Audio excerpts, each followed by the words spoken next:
En Ukraine, ce revers supplémentaire pour l'armée russe. Volodymyr Zelensky annonce que la ville de Liman, dans l'est du pays, est totalement libérée. Une annonce au lendemain du retrait des troupes russes. Les détails avec Alexandre Ondois. Une victoire stratégique pour l'Ukraine. Il y a encore quelques heures, cette ville était le symbole de l'occupation russe depuis le début de la guerre. Liman était un des carrefours logistiques les plus vitaux pour les forces russes vers le Donbass. Samedi, les militaires ukrainiens ont annoncé avoir encerclé plusieurs milliers de soldats russes. Une défaite pour l'armée russe qui rassure les pays de l'OTAN dans leur soutien à l'Ukraine.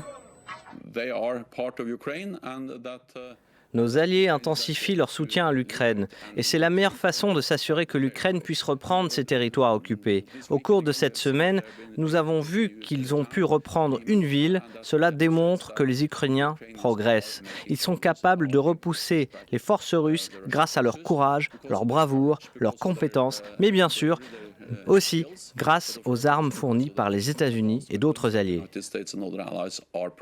Si l'armée russe n'a fait aucun commentaire sur Liman après avoir annoncé samedi qu'elle retirait ses forces vers des positions plus favorables, dimanche, la télévision d'État a diffusé des images des troupes russes et des forces séparatistes ukrainiennes se préparant à maintenir la ligne défensive dans la région de Liman.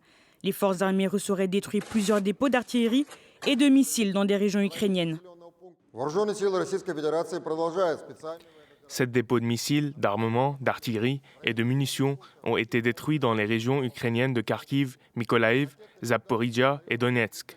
Un radar de guidage de S-300 et de systèmes de missiles de défense aérien ont également été détruits dans la région de Kherson.